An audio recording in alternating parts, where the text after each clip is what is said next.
This could be another one of the lowest production value segments of Barbecue My Way you've ever seen. But I've had a number of people ask me how to do pulled pork on the Weber. So I'm going to show you how to do that today.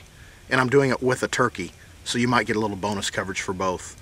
I'm also doing 20 pounds of pork shoulder and Boston butt in my traditional hickory smoker, or traditional hickory barbecue as it's called.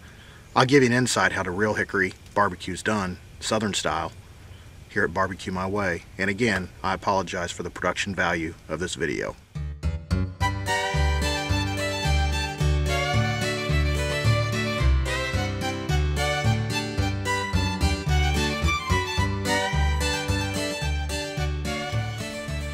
This is my hickory barbecue. What we do is we render down hickory logs over here, and you see the red at the bottom, the charcoal. We take that out with a shovel, a coal shovel, and we move it over here. And we keep doing that all day long. And up here, I have some shoulder and Boston butt, about 5 of them, total of about 30 pounds of meat I'm doing for some friends. But now I'm going to show you how to do a turkey and pulled pork here on the Weber. As you can see, we've got it set up with indirect heat. A lot of people like to set it up with all the coals on one side. I think that creates uneven heating, so I like to put coals on the both sides. On the both sides, great English.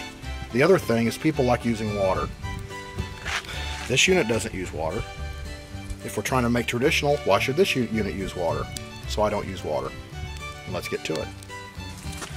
This is a Boston butt, which is what we can use to make pulled pork.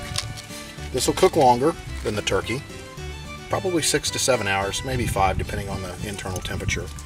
And all that I do is use our pork rub and a little bit of kicker. We're going to rub it down right now. You're probably thinking, hey Dave, this are briquettes without wood in them. Actually, they say there's some mesquite in it, but I don't buy it. I like to use the other real charcoal, but all I have are briquettes, so here's what I do. In every grocery store aisle, there's hickory chips. I don't soak them. Soak them creates smoke. Smoke is not what gets in the meat. It's the cooked charcoal. When it gets burnt down, that's what gets into the meat. So there's no need to soak it. All you do, let's put some hickory there. Some hickory here. Don't worry about the flames, because you'll be putting a lid on it here in a second. Oh my God, it's on fire! No, don't worry. The turkey and the pulled pork are on. Grates have been closed. For those of you here for the pulled pork, there it is. For those of you here for the turkey, there it is.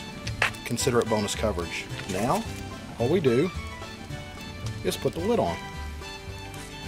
By putting the lid on, it kills the flame, as evidenced by the smoke coming out. We'll try to get that up to maybe 275 to 300 degrees, and then we'll keep monitoring the temperature of the meat. We'll have to add briquettes and hickory maybe every 45 minutes or so. Let's go inside, watch a little football, and then I'll check with you guys later. See ya. I've added charcoal and extra hickory, maybe about 3 or 4 briquettes each side, every hour. It's been about 2 hours now. And the turkey's coming along nicely. Probably another hour or so on the turkey. This brisket's got a lot more time. We're going to put the lid back on and keep her cooking. Alright, usually do pulled pork on buns. We're doing them on cornbread pancakes. For the recipe, go to barbecuemyway.com. But basically, that's the batter. We just start making cornbread pancakes. And this is what you'll sandwich the pulled pork in.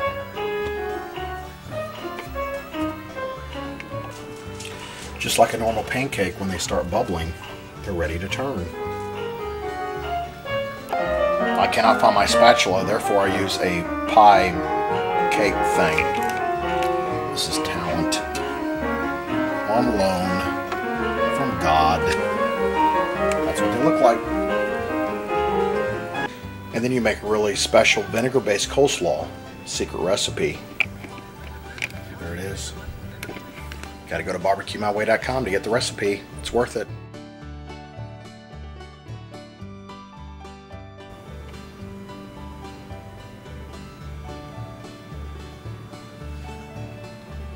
Six hours on the grill. Nice bark. Getting ready to pull it. That's why they call it pulled pork. Alright, I've transferred the cooked Boston butt pulled pork into a big kind of a salad bowl. I find this to be the easiest way to pull it. The best way to do it, I think, is with 2 forks. And if it's done the right way, you'll just start ripping it with 2 forks and it just very easily starts shredding apart. Now, when you first get this meat, this is a very tough cut of meat, and it's the slow cooking that makes it so tender. So this can be done on the Weber. I'm doing it, I've got 3 shoulders and 2 Boston butts going over the hickory, but I've added hickory to the charcoal using indirect heat, and this is working very well. This is going to be great pulled pork sandwiches. We'll be right back to show you what they look like when we get them all put together. That's the bark, by the way. They talk about the bark. You see the little smoke ring? That's that orange, pinkish area. And you've got the bark on the outside, which is created by the rub, kind of the caramelization of the sugars and the spices. Just a really great sandwich. And that is what pulled pork looks like. That is going to be awesome.